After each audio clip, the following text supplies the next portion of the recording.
salut à tous, c'est Melly Stark Bellish. On repart pour les anecdotes parce que des anecdotes sur Game of Thrones, il y en a un paquet.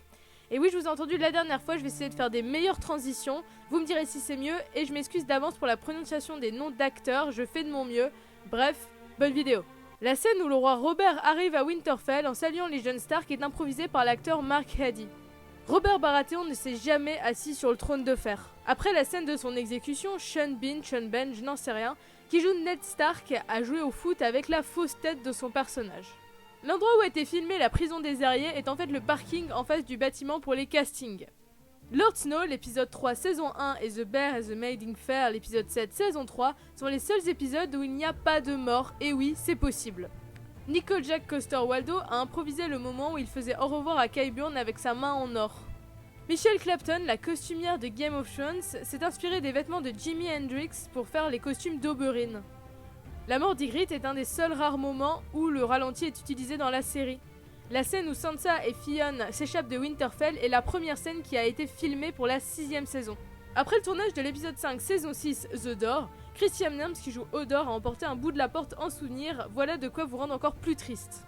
De base, Jaime et le scieur devaient se rencontrer à cheval sur le pont, mais pour diverses raisons, cela a été annulé. Il a fallu 10 heures pour réaliser la scène où Jon tabasse Ramsay. Durant le tournage, Kit Harington a accidentellement frappé Ivan Rheon à la figure. La salle où Cersei torture Septa Unella est la même pièce utilisée pour le salon des Greyjoy. Je ne sais pas si vous avez remarqué, mais durant toute la saison 6, Holly et Rickon ne prononcent pas un seul mot. Jorah Mormont est surnommé Jorah Landal alors qu'il descend des premiers hommes et non des Andal. Maestre Aemon fait partie des deux seuls personnages à être morts de cause naturelle dans la série, l'autre étant Oster Tully.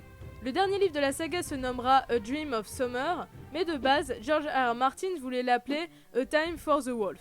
A l'origine, il devait seulement y avoir 3 tomes pour faire une trilogie, mais bon, ça aurait été dommage. C'est officiel, il y aura une série dérivée de Game of Thrones, un spin-off, un préquel, je n'en sais encore rien. Il faut 6 heures pour maquiller un acteur pour faire un marcheur blanc et 8 heures pour un enfant de la forêt. Après qu'ils aient fini de tourner dans la série ensemble, Charles Dance aka Tywin s'est excusé maintes fois d'avoir maltraité le personnage de Tyrion auprès de Peter Dinklage. Dans beaucoup de scènes, Lena Headey et Peter Dinklage ne se regardent pas pour éviter d'éclater de rire. Christian Nams, l'acteur de Hodor, avait des problèmes d'audition étant petit, il a donc appris le langage des signes, ce qui selon lui l'a aidé à interpréter Hodor. Aidan Gillen, l'acteur de Baelish, est très timide, c'est d'ailleurs pour ça qu'il a du mal à s'exprimer dans les interviews. Pour jouer Joffrey, Jack Gleeson s'est inspiré du rôle de Joaquin Phoenix dans Gladiator. Peter Dinklage est le seul acteur à ne pas avoir auditionné pour son rôle, il a été choisi d'office. Joe Dempsey qui joue Gendry avait à l'origine auditionné pour jouer Jon Snow. Les scénaristes aimaient tellement les duels verbaux de Peter et Varys qu'ils ont rajouté des scènes rien que pour eux durant la saison 1, ce qui a permis d'allonger la série également. David Benioff voulait que le thème principal de Game of Thrones soit les pluies de Castamere, mais D.B. Weiss lui a fait changer d'avis et c'est pas plus mal. Les couples préférés de Sophie Turner dans la série sont Drogo et Dany ainsi que Ned et Catelyn, ce qui n'empêche pas qu'elle soit très amie avec Aidan Gillen et qu'elle le veuille sur le trône de fer, donc vous vous calmez en commentaire. En parlant de ça, Sophie Turner avait déclaré au Comic Con de 2016 à San Diego qu'elle voulait Littlefinger sur le trône.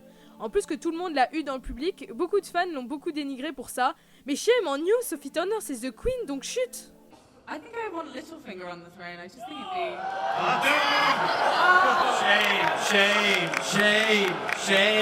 Shame. Alors là, vous allez m'excuser la prononciation parce que je sais vraiment pas. Pilou Asbæk, aka Euron Greyjoy, était l'un des présentateurs danois de l'Eurovision 2014 et c'était une sorte d'invité, on va dire. Emilia Clarke va jouer dans le spin-off sur Han Solo, je ne sais pas ce que ça va donner, mais permettez-moi d'avoir peur. Daniel Portman, l'acteur de Podrick, est le fils de l'acteur de Roderick Castle. Alfie Allen est le petit frère de la chanteuse Lily Allen, sa chanson Alfie lui rend donc hommage. Kit Harington et Rose Leslie sont tous les deux des descendants de Charles II. En parlant de descendance, Harry Lloyd, aka Viserys Targaryen, est l'arrière-petit-fils de Charles Dickens. Peter Dinklage est végétarien, tout ce qu'il mange dans la série est à base de tofu, Lena Headey aussi d'ailleurs. Kit Harington est un gros fan de films d'horreur, ses préférés étant Shining et Scream. George R. Martin s'est écrit Game of Thrones parce qu'il en avait marre de voir les gentils gagner et aussi juste le fait qu'il y ait des stéréotypes de gentils et de méchants. Donc messieurs les scénaristes, évitez de nous faire un Dany et Jon sur le trône, ce serait gentil. Et voilà, comme l'autre vidéo, je trouve mes sources sur l'Instagram Game of Thrones Fact. C'est vraiment intéressant, si vous comprenez l'anglais, allez y jeter un œil. En tout cas, moi je vous dis à très bientôt avec normalement une nouvelle émission. Oh là là, tant de suspense. D'ici là, portez-vous bien, vive Baelish et bye tout le monde.